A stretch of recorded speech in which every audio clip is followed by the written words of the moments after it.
নমস্কার, আমি নিকিতা। সুজু লাইফস্টাইল ব্লগে প্রত্যেকে স্বাগত। তোমরা সবাই কেমন আছো? আশা করি প্রত্যেকে ভীষণ ভালো আছো। চলে এসেছি নতুন একটা ভিডিও নিয়ে। এটা হচ্ছে 29শে জানুয়ারি ভিডিও, আমার গায়ে হলুদের ঠিক আগের দিন। আমি তাড়াতাড়ি রেডি হয়ে চলে গেছিলাম পুজো দিতে, যাতে শুভ কাজ সব কিছু ভালোভাবে এবং সুন্দরভাবে সম্পন্ন হয়। সেই জন্য মা আর আমি একসঙ্গে গিয়েছিলাম পুজো দিতে। আর বাড়িতে এসে দেখি বড় মা খই ভাজছে, মানে বিয়েবাড়ি কিছু কাজের জন্য খই ভাজছে। আর বড় মা নিজের হাতে মানে বাড়িতেই ভাজছে। আমাদের আগে বাড়িতে মুড়ি ভাজা হতো, সেই জন্য এইসব জিনিসপত্র আগেই ছিল বাড়িতে। দেখো কি সুন্দর বড় মা খই ভাজছে।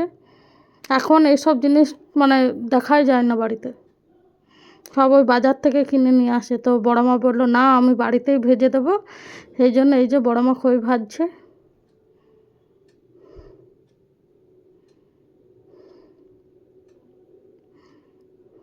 গোনা মাত্র 2 দিন, সেজন্য বাড়িতে লোকজন চলে এসেছে। রান্না বান্না তোড়জোড়ও শুরু হয়ে গেছে, বাড়িতেই রান্না হচ্ছে। তো আজকে যেহেতু আমাকে এই বাড়ি থেকে লাস্ট আইবুড়ো ভাত দেওয়া হবে, সেই জন্য রান্না বান্না সব কিছুই তোড়জোড় চলছে। নিজের হাতেই সমস্ত কিছু বাড়ির সবাই রান্না করেছে। আর আমিও রেডি হয়ে তাড়াতাড়ি বসে গেছি। খাওয়া দাওয়া মোটামুটি অল কমপ্লিট। মোটামুটি এখন রেস্ট করি।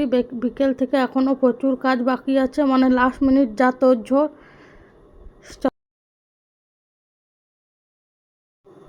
ঘুম থেকে উঠেই দেখছি বাড়ি সাজানো কাজও চলছে। এই যে প্যান্ডেল মানে করতে এসেছে বাড়িতে।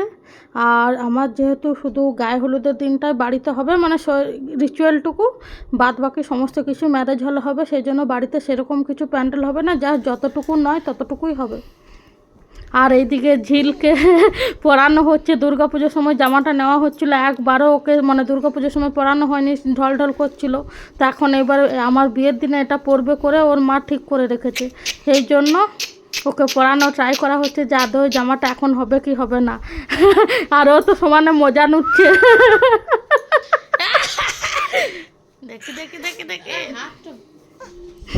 ওর মা চেষ্টা করে যাচ্ছে, আর ও হাতটা কোনোভাবেই দিচ্ছে না, যে হাতটা দিয়ে দিলে যে জামাটা তাড়াতাড়ি পরানো হয়ে যাবে। ও হাত আর দেবে না, দেখো শুয়ে পড়েছে। যাই হোক, ট্রাই করে দেখা হলো। মোটামুটি জামাটা মানে এখন এই সময় ঠিকঠাক হচ্ছে, তখন তো অনেক বড় ছিল।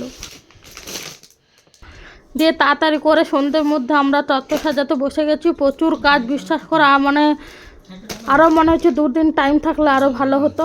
যাই হোক, আর কিছু বলার নেই। এই যে সবাই মিলে একসাথে বসেছি তত্ত্ব সাজাতে। ঝিল এখন ঘুমিয়েছে, সেই জন্য তাড়াতাড়ি কাজটা করে নিই।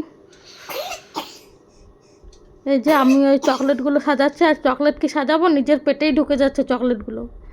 মোটামুটি রাত এখন বাজছে 12:30 নাগাদ। অল তত্ত্ব ডান। মোটামুটি তত্ত্ব কাজটা এদিকে কমপ্লিট করে রেখেছি। কেমন হয়েছে তোমরা জানিও অবশ্যই কমেন্ট বক্সে।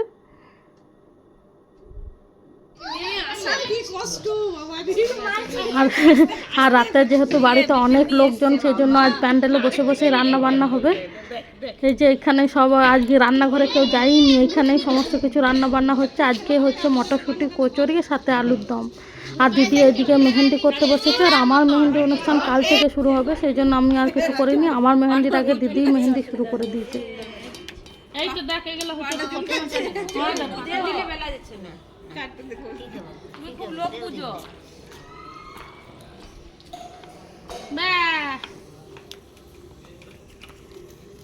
এই যে আমিও মোটামুটি মটরশুঁটি কচুরি রেডি করছি। দিদি বেলছে আর আমি পুর ভরছি, আর পিসিমা শেখছে। আর এইদিকে দুজনা 2 হাতে মেহেন্দি লাগাচ্ছে। আর এইদিকে একটা দিদি দাঁড়িয়ে দাঁড়িয়ে দেখছে, আর আরেকটা দিদি বসে আছে। কাল থেকে তো আমার আবার উপোস, 2 দিন কিছু খেতেই দেবে না। আজকেই ভালো করে খেয়ে নি।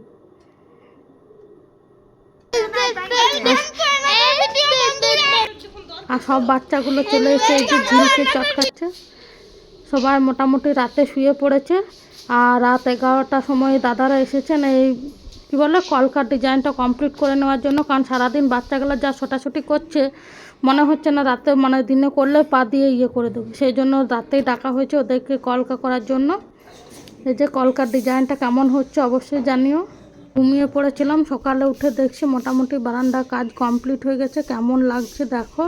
আর এখনও মানে পুরোপুরি শুকায়নি, একটু সময় লাগবে। দুপুরের মধ্যে আশা করছি সব শুকিয়ে যাবে। আজকের মতো সবাইকে টাটা। আসছি নতুন একটা ভিডিও নিয়ে। দারুণ দারুণ ব্লগ আসতে চলেছে, সবাই সঙ্গে থাকো।